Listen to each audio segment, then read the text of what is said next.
Diamonds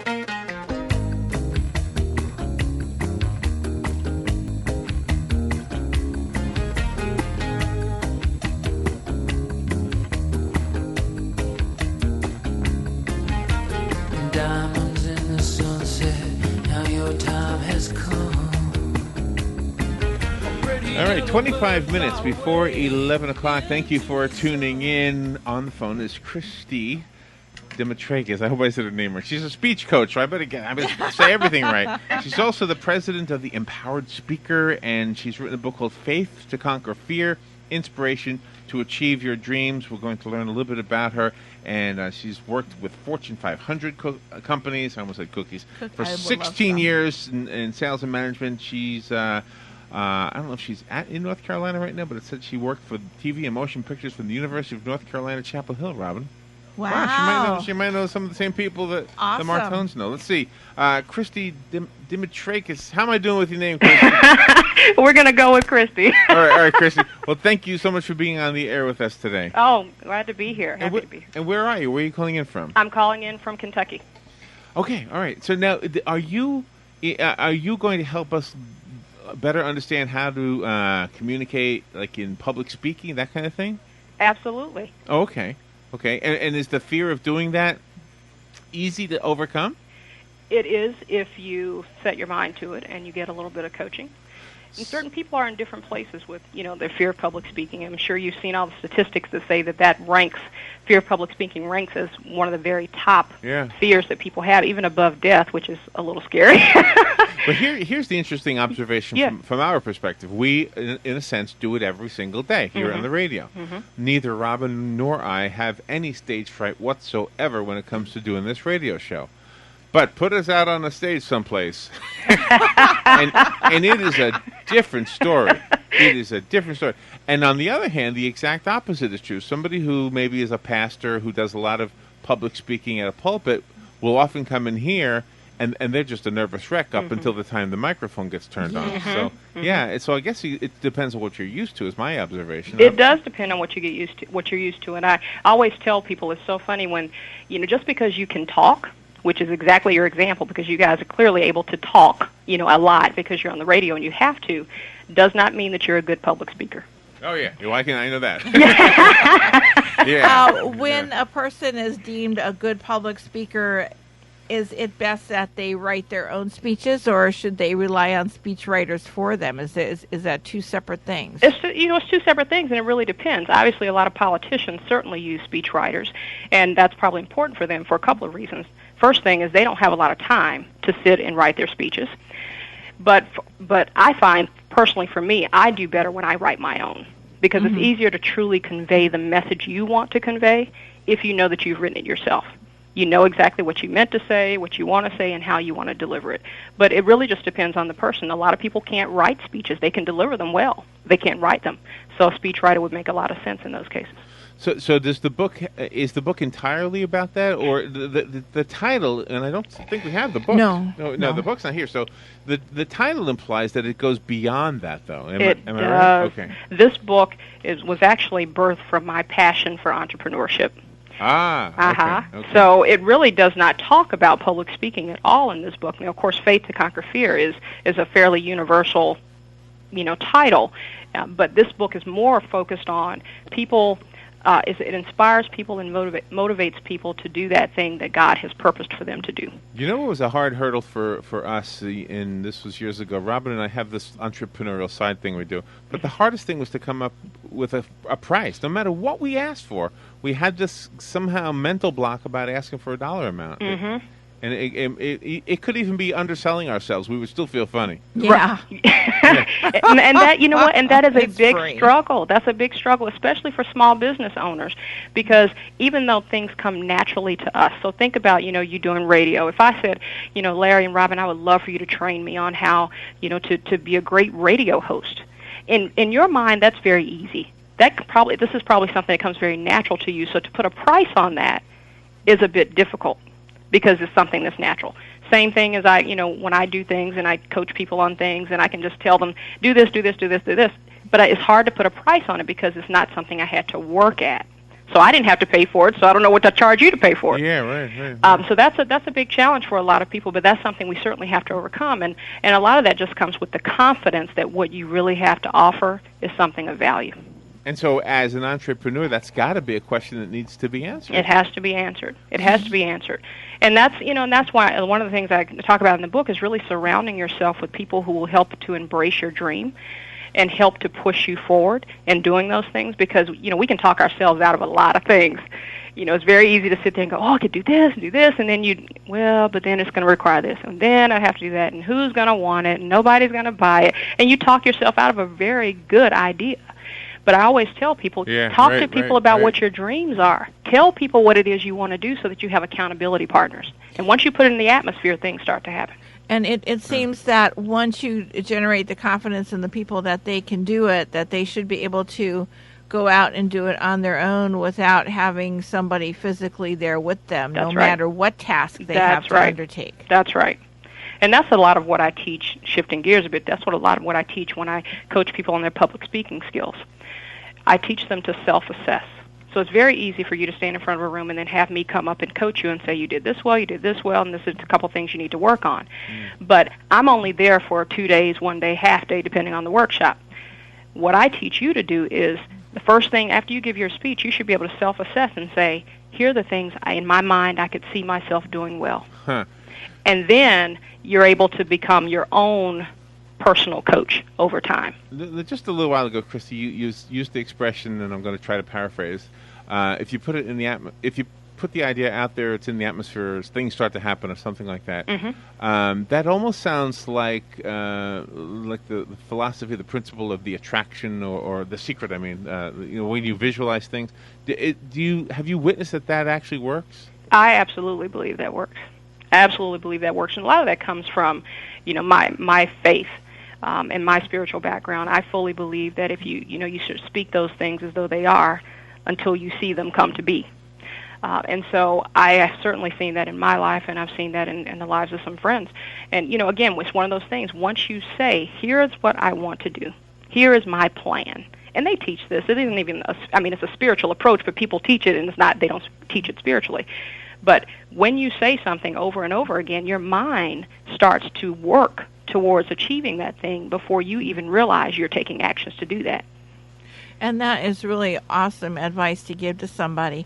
Sometimes people will write their speeches, will write things down, and then they want to practice, but they don't want to practice on people, and they'll practice in front of a mirror. Is that a good thing? That's a good thing, too, because a part of any success is you first have to internalize it, and you have to encourage yourself.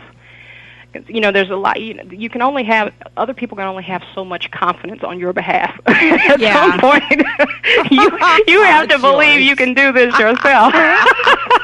Now, there's got to be two types of reasons why somebody would be speaking publicly. Either A, they are intentionally trying to, like let's say they want to be a professional motivational speaker or something like that. And then there's B, the situations where you kind of almost forced into it. Maybe you're a teacher and you got to be.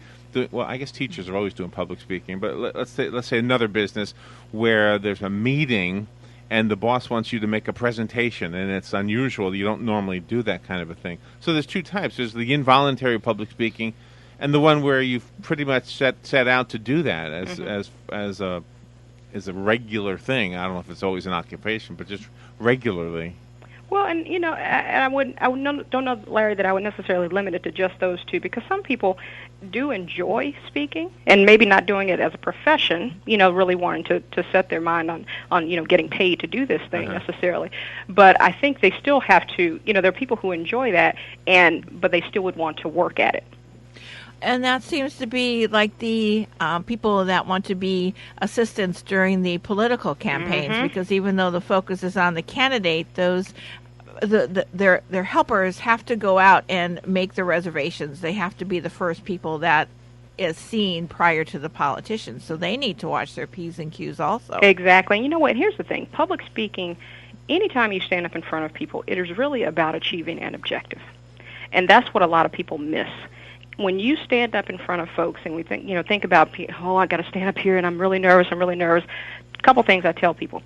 Number one, when you are standing in front of a group of people, it is not about you. as the presenter. It is about your audience. What is it that you're going to say that is going to benefit them? And if you get yourself in that mindset, kind of that servant mindset, then the nerves kind of dissipate because the focus is not on you. They can't get this message unless I deliver. Yeah, I like that. Yeah, and so they kind of have to think about it that way. And the other piece of it is, you should have an objective in mind. When you give a speech, your objective is to get them to feel a certain way, to do a certain thing. So once you go in knowing what your objective is, that makes it a little bit easier as well. If you are regularly go to different speaking events, you can maybe rate the person who did the speaking and say, well, how well did I enjoy this experience from the audience perspective? And there are some that do it all the time well. And another great example would be in church. If you have a regular pastor and then you have a guest pastor or whatever. I mean, some of them just hit the ball out of the park every single time. And you always wonder, well, what is it about them? Are there tips in the book? And should we start out with a joke? Are there any rules of thumb? Yeah, the big thing that most people miss when they give a presentation is organization. And it seems so not sexy to think, are you kidding me? Organization? Most people do it wrong. And so it's, we all learned in elementary school, anytime you write a story, you have an introduction, your body, and your conclusion. But there's so much more to it than just the introduction, body, and the conclusion. If it were that simple, we might do it a little bit better. But when you think about your introduction even, there's 3 parts to your introduction. You should start with a strong grab 'em is what I teach, which is an opening, Larry, as you just mentioned. So some strong opening. It could be quotes. Once you guys get the copy of my book, you'll see that I love quotes. Uh-huh. You start with a quote. I've started something with a song before. You can start with, a video, anything that's going to grab your listener's attention right off the bat. The second thing is you've got to define what's in it for them. So it's a with them. What's in it for me, but the me being your audience. Uh-huh. What's the benefit of them really listening to your presentation for the 5 minutes, 30 minutes, one day? And then your preview. So tell them what you're going to tell them. Then you get to the body, tell them what you tell them, and then your conclusion, which is literally just the opposite of your introduction. So you remind them, here's the things we just talked about. I'm reminding you again the benefit of you listening, and then I'm grabbing you again at the end. So that's the things that people don't tend to do well, but those are the things that make a speech really hold together. Then there's the subtleties, things like sizzle, adding stories into your presentation that makes it interesting, adding personal stories, jokes, statistics. All those things are kind of that seasoning, as we call it, that makes the presentation kind of come to life other than just the facts.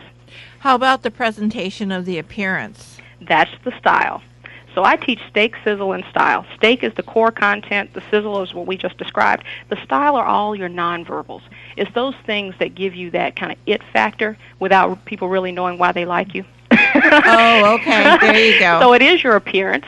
It's your nonverbals. It's how it's your eye contact, and are you really engaging the audience? It's whether you're pacing or not. Are you sweating profusely? It's all those types of things that really pull it all together. Once you get the steak, sizzle, and style, that's what it takes to be a great speaker. I like the walking around type better. Yeah, I'm a walker. I like to walk. Are you? I mean, if I'm standing and watching somebody at a pulpit, I think I get sleepy. There's not enough movement. It is style, but you know what? Some people can pull it off, and the people who can pull it off are the ones who have enough vocal variety, call it from the waist up, that they can do that. I mean, think Martin Luther King. The big speeches that you saw, where was he? Standing behind a podium. That's true, yeah. And he was powerful standing behind that podium. But then you have other people who, like a Les Brown, for example, who's all over the place. He's very dynamic. So the styles, you just have to know what your style is. And I think that's important for people to not say, okay, I want to be like, boom, this person. Because that might not be your style. No, sometimes that's a mistake to try to be like someone. That's right. So do you recommend that we watch videos of ourselves and then, as torturous as that may seem, I mean, it seems like it would be a torture thing, but, I mean, do we then say, oh, I better not wear a red shirt anymore? Yeah. Video is very unforgiving, which is why that is the first thing I do whenever I teach people and coach people is video them. Because it is very important. You notice a lot of things about yourself you would never have known until you see yourself. And your best friend will go, "Oh, you did great," but they won't tell you that your foot was wagging or that you were saying. Christy, I want to tell you something that I learned early in my radio years, and I started in '84 doing this. I learned that the audience can see right through you. You cannot try to, to try to be bigger than you are, better than you are, smarter than you are. You basically, and actually, they will embrace you better if you are just real. Yes. And I'm guessing that applies even from a stage perspective, right? It does. It does. You want to be real, but at the same time, you still want to be polished. You want to be a polished real. Yeah. How does a speaker keep from getting bored with himself? Because chances are this speaker is going to go and give speeches all over the country about the same topic. How do they keep from getting bored with themselves? Because they've got that speech honed and it's down there. They can recite it in their sleep. A lot of it is connecting with your audience.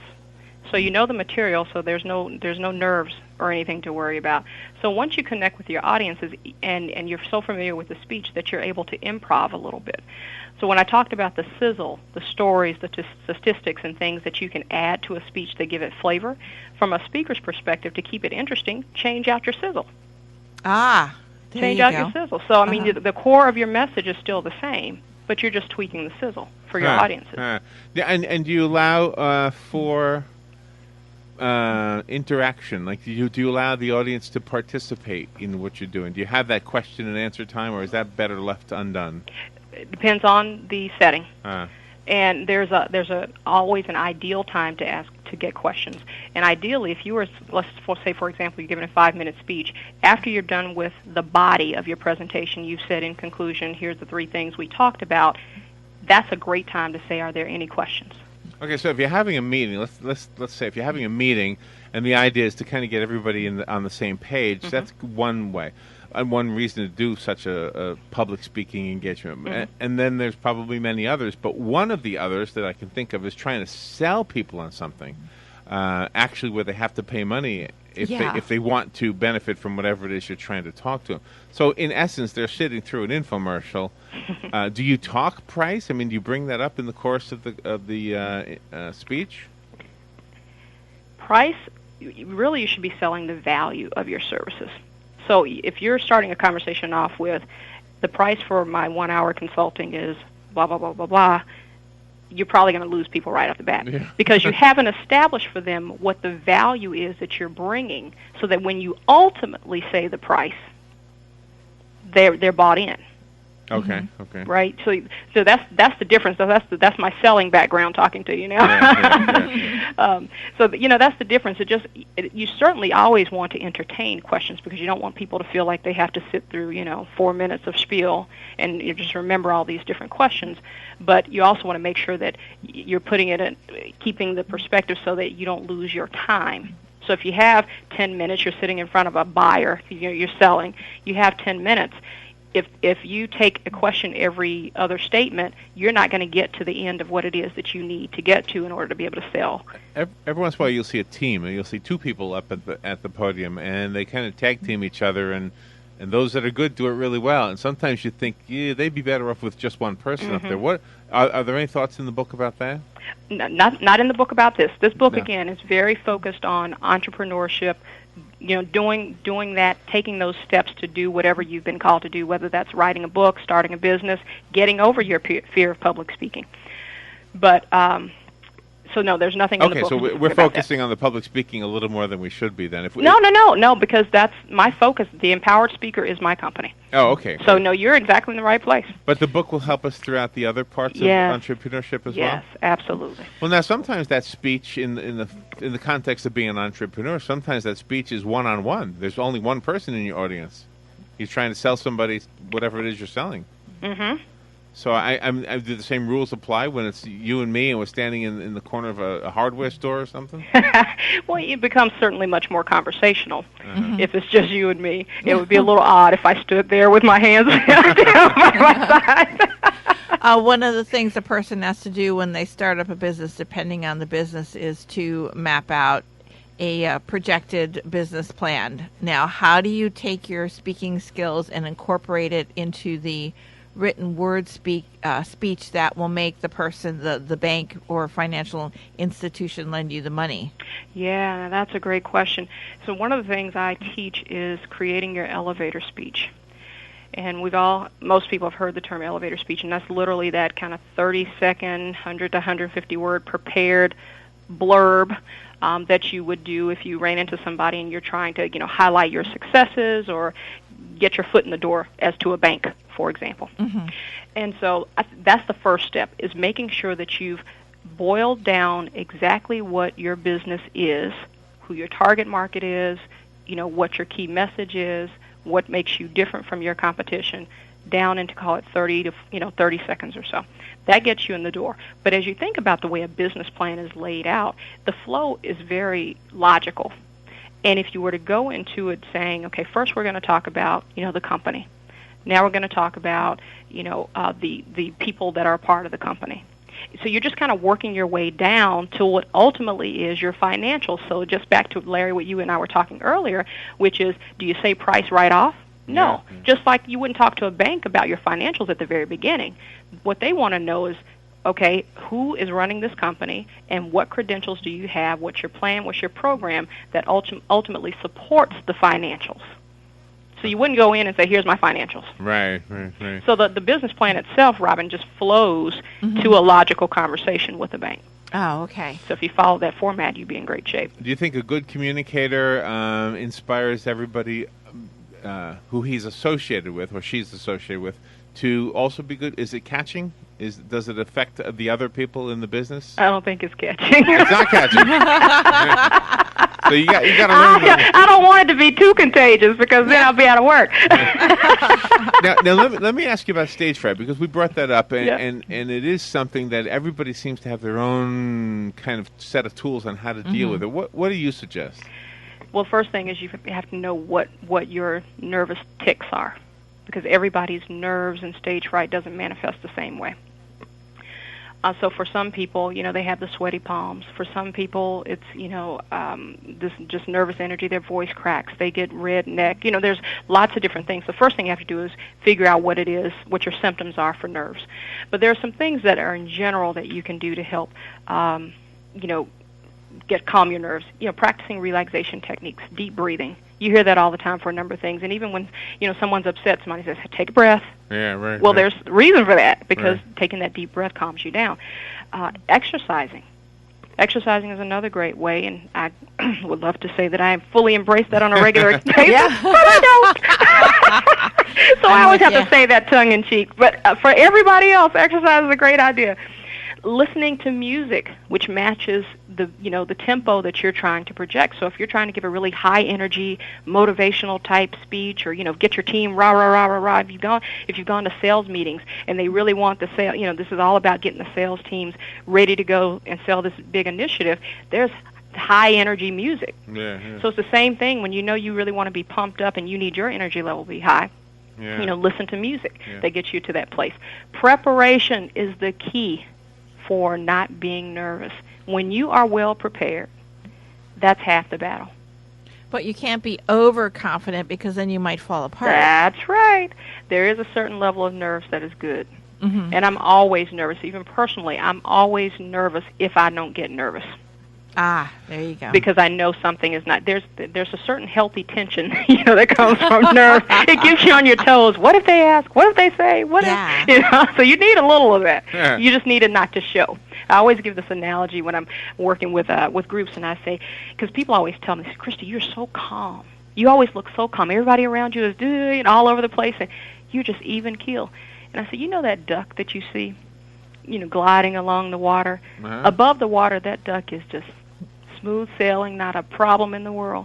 But if you look under the water and you see its feet, those feet are wading like crazy, just trying to keep him afloat. So as long as you look like the duck on the top. That's true. I love that. It doesn't matter what it looks like underneath. That is good. I like that metaphor. Christy Demetrakis, am I saying your name right? Demetrakis. Christy Demetrakis is our guest. Her book is called Faith to Conquer Fear, Inspiration to Achieve Your Dreams, which is something we all need a little help on. Christy, do you have a website you can tell us about? Yeah, a couple things. So the book is available on Amazon.com, so feel free to go there. And then my website is empoweredspeaker.com, and I'd love for your listeners to go in and sign up for my newsletter. Comes out every Monday, gives you great presentation skills, public speaking tips each week. All right. Christy, thank you so much for being on the air with us today, and come back anytime. You're Thank a you so fun much. guest. Thank